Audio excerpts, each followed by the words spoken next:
एक मित्र ने लिखा है, मैंने महसूस किया है कि मैं जब किसी के प्रेम में होती हूँ तो बंधा हुआ सा महसूस करती हूँ और मुक्त होना चाहती हूँ। पर जब मैं अपने खुद के अंदर देखती हूँ तो वहाँ एक बंधन की चाह भी दिखाई देती है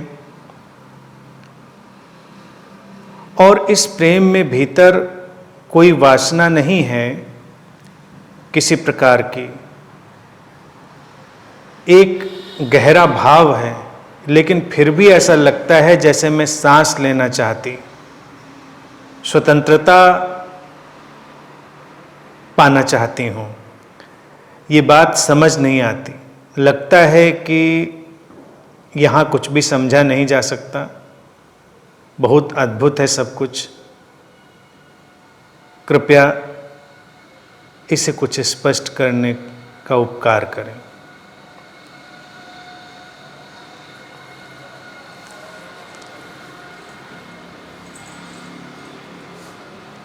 प्रेम की गुत्थी उतनी ही उलझी हुई है जितनी जीवन की, जितनी परमात्मा की। प्रेम व्यक्ति को खींचता है, आकर्षित करता है और व्यक्ति के प्राणों में एक नई ऊर्जा और एक नई उड़ान देता है। इसीलिए प्रेम का इतना आकर्षण है। लेकिन फिर भी प्रेम में एक ऐसी दुनिया शुरू होती है जो हमारे लिए तमाम तलों पर कई रहस्यों को खोलती भी है, कई परतों को उघाड़ती भी है और उलझन पैदा करती। इसीलिए आज तक जितने भी प्रेम करने वाले लोग हुए, करना शब्द यहाँ पर अड़चन डालेगा, इसीलिए कहें जितने लोग प्रेम में हुए, और ऐसा तो शायद ही कोई व्यक्ति हो जिसके जीवन में प्रेम का कोई छोटा सा एहसास भी ना रहा हो। अब प्रेम हमको मुक्ति भी देता है और हमको बांधता भी है। यही प्रेम की उलझन, यही प्रेम की अड़चन है कि जब एक व्यक्ति दूसरे से जुड़ता है तो अपनी सीमाओं से हटता है, अपनी सीमाओं से आगे जाकर वो एक विस्तार का अनुभव करता है। लेकिन वहीं पर जो दूसरे व्यक्ति की सीमा है वो उसको बांधने भी लगती है। अब वो क्या करे? क्योंकि इन विषयों पर न तो ज़्यादा बात होती है, ना कोई इसको समझता है, ना समझाता है। तुमने लिखा कि ऐसा लगता है कि जैसे यहाँ कुछ भी समझा नहीं जा सकता। तो ऐसी बात नहीं है कि यहाँ कुछ भी समझा नहीं जा सकता। यहाँ बहुत कुछ समझा जा सकता है और बहुत कुछ हमेशा समझ के बाहर भी रहेगा। ऐसा कभी भी नहीं होगा कि सब कुछ समझ लिया जाएगा, और ऐसा भी कभी नहीं होगा कि कुछ भी नहीं समझा जाएगा। और जीवन इसी बात की एक यात्रा है। यहाँ पर जो बातें आज समझ से परे हैं समझ ली जाएंगी कल, और जो कल समझ से परे थी उन्हें हमने आज समझा है, और फिर भी कुछ पीछे छूट जाएगा। प्रेम की गुत्थी भी ऐसी ही है।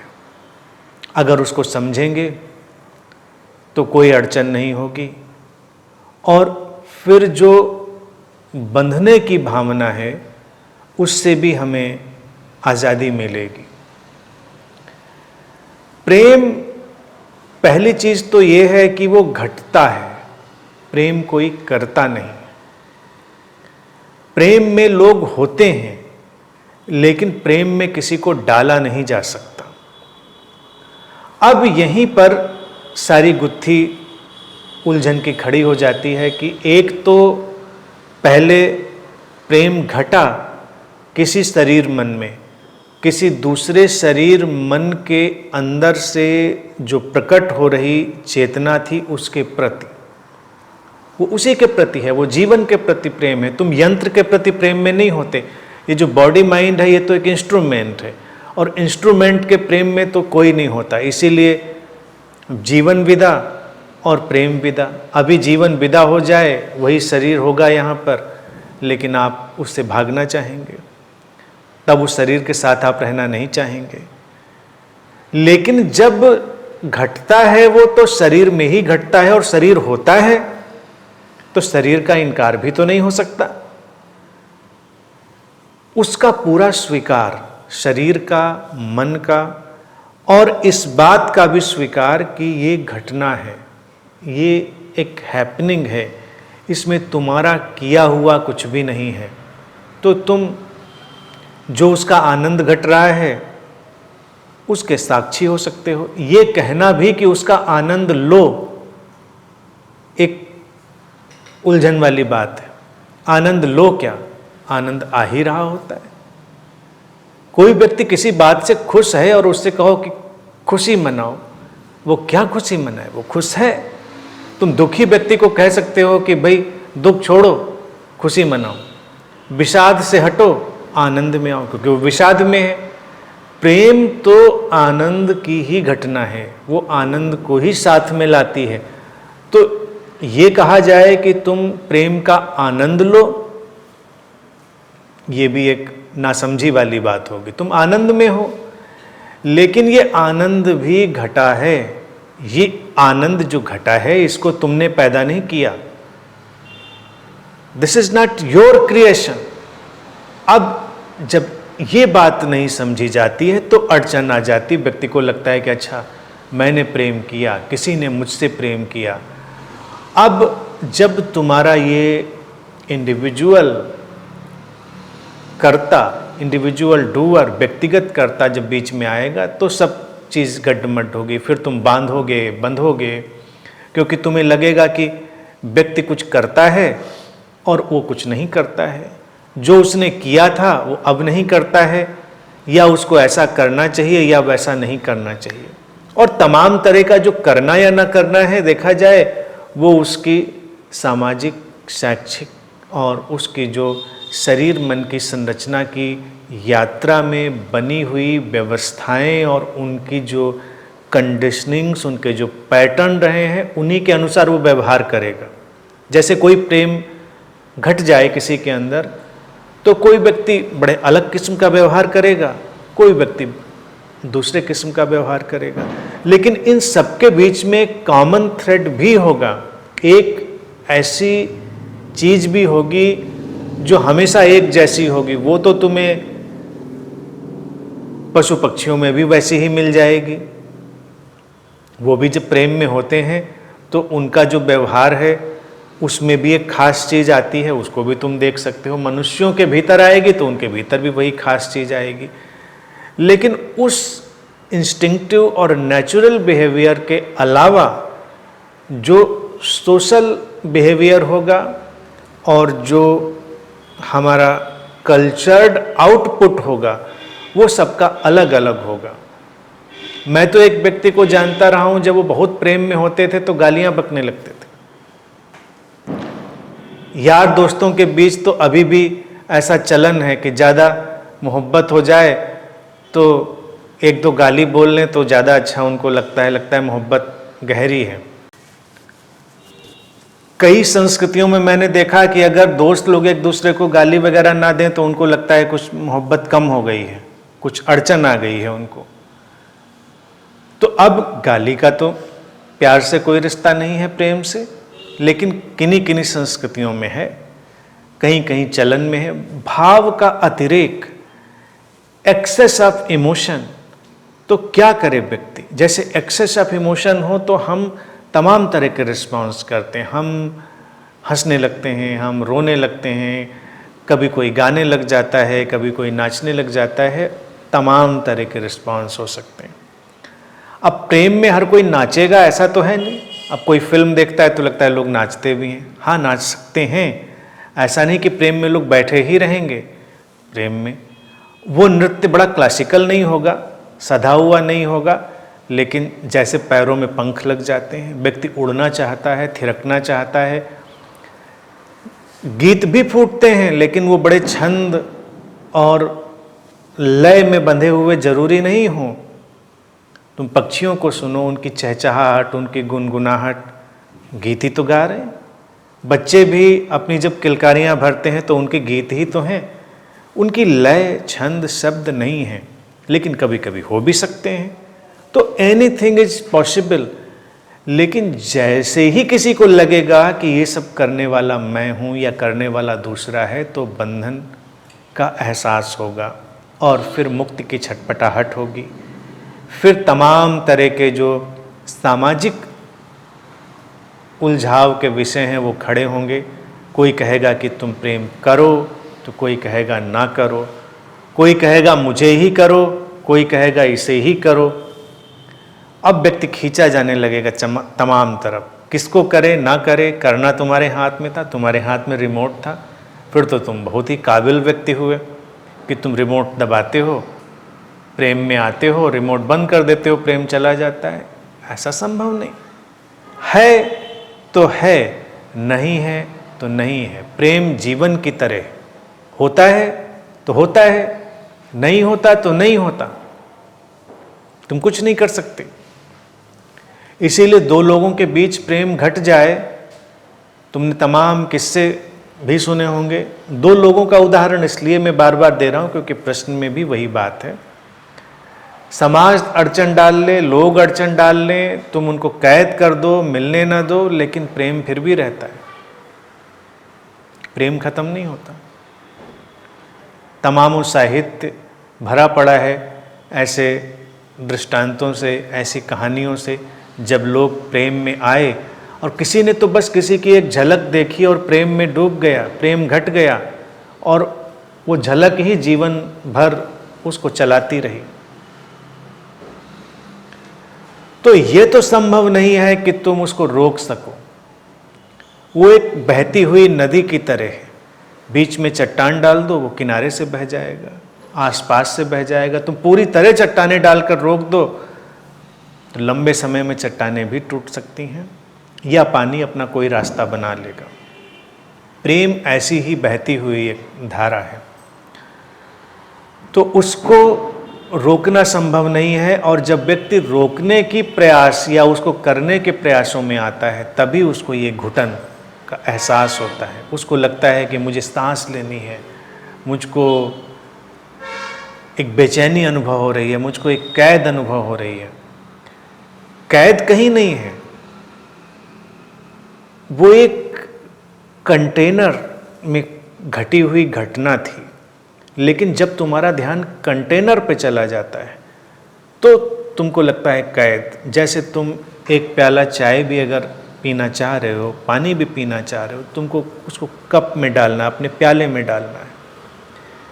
प्याले ने उसको कंटेन किया है, लेकिन उसका जो आनंद है तुम उस प्याले में डालकर ही ले पा रहे हो। अगर उस प्याले में ना हो, उस कंटेनर में, तो कहाँ होगी? अब चाय जैसी चीज सीधे मुंह में तो नहीं छानी जा सकती तुम्हारे। प्रेम भी ऐसा ही है, उसके लिए कोई कंटेनर चाहिए। लेकिन अगर तुम प्याले पर ही बहुत फोकस्ड हो जाओ तो तुमको लगेगा बड़ी अड़चन है, चाय पीने के लिए प्याला क्यों चाहिए। अब प्याला तुमको परेशानी पैदा करेगा, फिर तुम प्याले बदलने लगोगे। तुम सोचोगे कि अब ये चीनी मिट्टी का हो, ये कुल्हड़ हो, ये किसी और चीज़ का हो। लेकिन चाय तो चाय ही है। अगर वो अच्छी है तो अच्छी है, कंटेनर कोई भी हो, और नहीं अच्छी है तो कंटेनर से कोई फर्क नहीं पड़ता। बहरहाल ये उदाहरण भी प्रेम तक नहीं पहुंचेगा। प्रेम घटेगा तो इस शरीर मन के कंटेनर में ही। अगर वो इस कंटेनर में नहीं घटेगा तो तुम उसको रियलाइज नहीं कर पाओगे। वो है, अभी भी है, पूरा अस्तित्व ही प्रेम पर खड़ा हुआ है। प्रेम का मतलब एक interconnected, interdependent, unbroken flow of life. Interdependent, interconnected, unbroken flow of life, that is love. ये तो हमेशा है, अभी भी है। लेकिन क्या इसका एहसास है? एहसास होने के लिए वो हमारे शरीर मन में उतरना चाहिए। शरीर मन में उतरेगा तो हमारे इस प्याले में, इस कंटेनर में। अब जैसे ही कोई किसी प्याले से जुड़ेगा और उस पर ज़्यादा ध्यान ले जाएगा तो बंधन का एहसास होगा। उसको लगेगा कुछ हमको बांध रहा है, दूसरे भी बांधने की कोशिश करेंगे। सारे संबंधों में जो बिखराव है इसी बात का है। कोई तुमसे मिला, उसने मुस्कुराया, तुमको बहुत अच्छा लगा। अब जब तुमसे दोबारा मिलता है तो तुम इच्छा रखते हो कि फिर से मुस्कुराए। मुस्कान तो घटती है, आती है, उसके बीइंग से आती है व्यक्ति के। आर्टिफिशियली भी मुस्कुराया जा सकता है, लेकिन फिर उस मुस्कुराने में वो बात नहीं आती, वो जान नहीं आती, वो प्राण नहीं होते, वो इंटेंसिटी नहीं होती। फिर तुमको लगता है कुछ बात बन नहीं रही। तब तुमको लगता है कि कुछ धोखा हो रहा है, कुछ छलावा हो रहा है, क्योंकि पहले जो चीज़ थी वो अब नहीं। सारे लवर्स की, सारे रिलेशन में यही शिकायत है कि जो बात पहले थी वो अब नहीं है। जो बात है वो हमेशा है, हम देख नहीं पा रहे। हम क्योंकि उस डूअर से अटैच हो रहे हैं, करने वाले से, और चीज़ें थीं घटने वाली, वो हैपनिंग्स थीं। तो प्रेम को सहजता में देखो। जब वो आए एक बाढ़ की तरह तो उसमें बह जाओ, जब वो एक ठहरी हुई नदी की तरह हो तो ठहरे रहो। कभी उसकी धारा धीमी पड़ जाए तो उसके धीमे पड़ने से भी कोई शोरगुल मत मचाओ, वो चलता रहेगा। और शरीर मन का सम्मान करो, उलझाव मत बनाओ, क्योंकि उसी के माध्यम से तो तुम्हें अनुभव करने का मौका मिला है। वो बंधन नहीं है, वो अपॉर्चुनिटी है। बॉन्डेज और अपॉर्चुनिटी में बड़ा बारीक फासला होता है। कोई भी अपॉर्चुनिटी तुम्हारे लिए बंधन बन सकती है, और कोई भी बंधन तुम्हारे लिए किसी भी मोमेंट पर एक अपॉर्चुनिटी का अवसर बन सकता है। तो बाधा और अवसर, इसका हमेशा ध्यान रखो। प्रेम जब कहीं घटा है तो तुम्हारे लिए एक अवसर घटा है। उस अवसर का उपयोग करके तुम और अपने निकट आओ, अपने सोर्स के नज़दीक जाओ, अपने स्रोत में लौटो, और दूसरे के प्रति ग्रेटफुल रहो, उसके प्रति कृतज्ञता, ग्रेटिट्यूड रखो। अब ये सब बातें तो सिखाई जा सकती हैं, ये तुम्हारी नई कंडीशनिंग बनेगी कि ग्रेटिट्यूड। ग्रेटिट्यूड एक ऐसी चीज़ है जो इवोल्यूशन है, ह्यूमन इंटेलेक्ट का, ह्यूमन इंटरेक्शन का, सिविलाइजेशन का इवोल्यूशन है। अदरवाइज आमतौर से ग्रेटिट्यूड जैसी चीज़ नहीं आती। तुमको लगता है हुआ तो हुआ, क्या फ़र्क पड़ता है, लेकिन जैसे ही तुम उसको फील करते हो कुछ बदलता है। लेकिन तुम आए अपने स्रोत के नज़दीक। जब तुम प्रेम में हुए तो वो प्रेम तुमको तुम्हारे सोर्स के नज़दीक लाया, तुम्हारे स्रोत के। जो तुमको खुशी मिली, जो तुमको आनंद मिला, वो उसी बात का था। वो इस बात का नहीं था कि तुम दूसरे से मिल गए थे। तो देखने का नज़रिया बस यही है कि दूसरा एक अपॉर्चुनिटी था, अवसर था, जो तुम्हें तुम्हारे सोर्स तक लाया। और तुम्हारा सोर्स और उसका सोर्स अलग नहीं है, वो एक ही है। अगेन वो हमारा एक अंतर संबंध है। तो इसीलिए उस तरह से हम तो जुड़े हुए हैं। तो ये नहीं कहें कि मेरे सोर्स तक लाया। जब तुम्हारे सोर्स तक लाया तो वो सोर्स तक लाया, वो सोर्स किसी का नहीं है।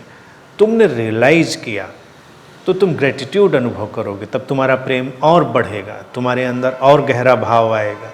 लेकिन अगर तुम्हारे सोर्स तक नहीं ला रहा है, जैसा तुमने लिखा कि उसमें कोई वासना नहीं है, वासना में भी कोई बुराई नहीं है, इस बात को भी समझें।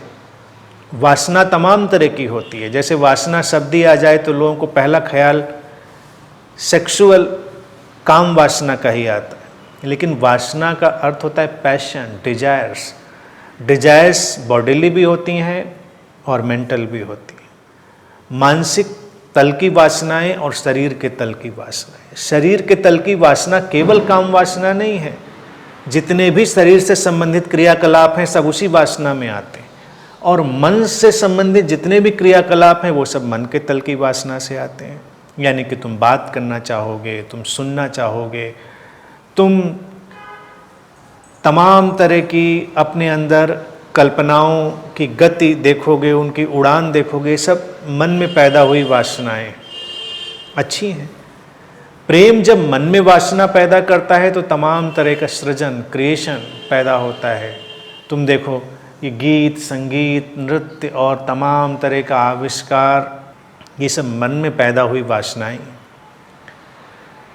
किसी के अंदर ये वासना पैदा हो कि मुझे उससे बात करनी है, तो एक न एक दिन वही आकर हमारे मोबाइल फ़ोन में कन्वर्ट हो जाती है। वो उसी वासना का मैटेरियलाइजेशन। हमको उसके पास जाना है, ये वासना पैदा हुई, तो ये तुम्हारी साइकिल से लेके और तुम्हारा सैटेलाइट तक, तुम्हारा ये रॉकेट तक, सब प्लेन तक, सब उसी का एक्सटेंशन बन जाता है, मैटेरियलाइजेशन है। तो संसार में जितना भी तुम मैटेरियलाइजेशन देखोगे वो उस प्रेम की किसी न किसी वासना का ही रूप है। तुमने चाहा कि मैं देखना चाहता हूँ किसी का चेहरा, किसी को, बल्ब का आविष्कार होना ही है फिर तो। और तुम सोचो कि जब वो व्यक्ति बल्ब का आविष्कार कर रहा था तब ये भावना उसके अंदर नहीं थी कि मैं उस किसी को देखना चाहता हूँ। लेकिन यहीं पर इंटरकनेक्टेड, इंटरडिपेंडेंट, अनब्रोकन फ्लो जिसको मैं कहता हूँ वो काम करता है। जब कलेक्टिवली ये वासना कहीं पैदा हुई तो कोई ना कोई शरीर मन माध्यम बनेगा जो उसको क्रिएट करेगा, उसको पैदा कर देगा। तो वासनाएं भी कोई बुरी थोड़ा ही हैं, वासनाओं में क्या अड़चन है। एक सबसे बड़ी वासना प्रेम में पैदा होती है जिंदा होने की और जिंदा रखने की। प्रेम तो जिंदा होने से ही है ना, मुर्दों से प्रेम तो कोई नहीं करता। उनको तो या तो तुम दफनाओगे जल्दी से जल्दी या जलाओगे। तो प्रेम है तो जिंदा होने की जरूरत है, जिंदा होना चाहिए। जब तुम जिंदा होने की वासना से भरोगे, वो भी किस्म की वासना है, भोजन आ जाएगा क्योंकि वो जीवन दे रहा है, और भोजन के आविष्कार आ जाएंगे। आज तुम जितनी फूड इंडस्ट्री देखते हो, जितना तुम ये कल्चर देखते हो, और इतनी वैरायटी, इतना वेरिएशन देखते हो, ये उसी वासना का ही एक्सटेंशन और मैटेरियलाइजेशन। तो वासनाएं बहुत गहरे तल पर जीवन को समृद्ध करती हैं। अध्यात्म में बस वासना शब्द आया नहीं, लोगों को लगता है कि ये तो निंदा की बात होगी और मुझे वासनाओं से मुक्त होना है। तुम वासनाओं से मुक्त हो नहीं सकते क्योंकि तुमने उनको पैदा नहीं किया। तुमने पैदा किया होता तो तुम उनसे मुक्त हो जाते। वो तो घटती हैं। प्रेम घटे और तुम कहो कि मुझे नहीं देखना, ना मिलना, ना बात करनी, ऐसा हो सकता है कहीं? तुमको नहीं, प्रेम तो है, बात करने से मुझे क्या मतलब, मुझे मिलने से भी क्या मतलब, मुझे देखने से भी क्या मतलब। कुछ लोग बहुत फिलोसफर हो जाते हैं, वो कहते हैं कि बहुत आत्मिक तल का प्रेम है मेरा। आत्मिक तल भी तुमको इस शरीर के तल पे खड़े होकर ही पता चलता है कि कोई आत्मिक तल भी है। तो ऐसा तो कहीं होता नहीं प्रैक्टिकली कि प्रेम की भावना घटे और तुम्हारे अंदर वासनाओं का जगत पैदा ना हो जाए। लेकिन वासनाओं में अड़चन तो कोई नहीं है, ठीक है। तुम मिलना चाहते हो, देखना चाहते हो, बात करना चाहते हो, गुड। लेकिन जब तुम उनमें ऑब्सेस्ड होने लग जाओगे तब तुम बंधन का एहसास करोगे। ऑब्सेशन, ऑब्सेशन एक अलग तरह की चीज है। जब वासनाएं बहुत हेल्दी ढंग से इवॉल्व नहीं होती हैं और वो विकृत हो जाती हैं तो वो ऑब्सेशन का रूप ले लेती हैं। हालांकि वो ऑब्सेशन भी देखा जाए एक नेचुरल फ्लो ही है, तो नेचर ही उसको ठीक कर देगी अगर सब नेचुरल रहे।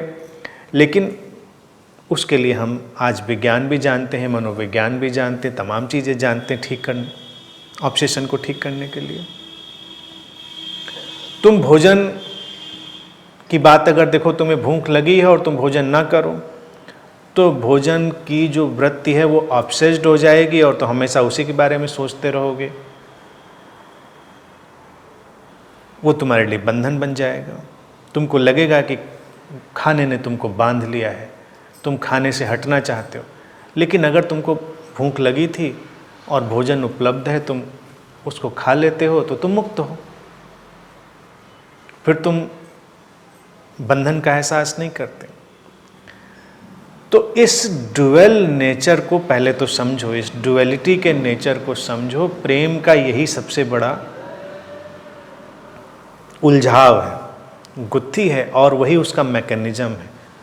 वो घटता ही इस द्वैत के एक्सप्रेशन में, इस ड्यूअलिटी की एक्सप्रेशन में है। तो शरीर मन रहेंगे, शरीर मन के सारे तल रहेंगे, उनकी वासनाएं रहेंगी, लेकिन जो घटा है वो किसी और तल से घटा है, सोर्स से घटा है, ओरिजिनल वही है, तो वो भी रहेगा। तुम दोनों तरफ यात्रा करो और अपना फोकस सोर्स पर रखो, क्योंकि इम्पोर्टेंट तो वही है, फंडामेंटल तो वही, वो था तो घटा, सोर्स नहीं होता तो नहीं घटता। तो जब तुम्हारा फोकस उस सोर्स पर रहेगा तो कोई परेशानी नहीं है, कोई अड़चन नहीं है, तुम बंधन अनुभव नहीं करोगे। अब तुम आसमान में उड़ना चाहो, तुम कहो कि मुझे उड़ान भरनी है, तो उड़ने के लिए तुमको कोई टूल चाहिए, या तो तुमको पंख चाहिए चिड़ियों की तरह, नहीं तो तुमको कोई प्लेन चाहिए, या कल को हो सकता है हम कुछ बहुत ही फाइन मैकेनिकल डिवाइस खोजें जो पंख जैसी हो, हम उड़ जाएं, फिर भी तुमको टूल चाहिए। नेचुरली भी पंख होते तो तुमको टूल चाहिए थे, लेकिन फिर तुम कहो कि पंख मुझे बांध रहे हैं, मैं इनसे मुक्त होना चाहता हूँ या चाहती हूँ, तो तुम पंखों से ऑब्सेस्ड हो गए। जब हैं तो उनका उपयोग करो, वही तुमको उड़ान दे देंगे। और तुम उनसे ऑब्सेस्ड हो जाओगे तो उड़ना भूल जाओगे, और तुम्हारे लिए फिर घुटन का वातावरण बन ही जाएगा। व्यक्ति तो लिमिटेड है, शरीर मन तो हमेशा सीमाओं से भरा हुआ है, तो वो सीमाओं का एहसास भी कराएगा तुमको, लेकिन सीमाओं पर खड़े होकर तुमको असीम का एहसास भी होगा। तो दोनों चीज़ें एक साथ हैं, साइमल्टेनियस हैं। जब तुम इस चीज़ को देख लोगे, एक्सेप्ट कर लोगे, तो कोई अड़चन नहीं, कोई परेशानी नहीं।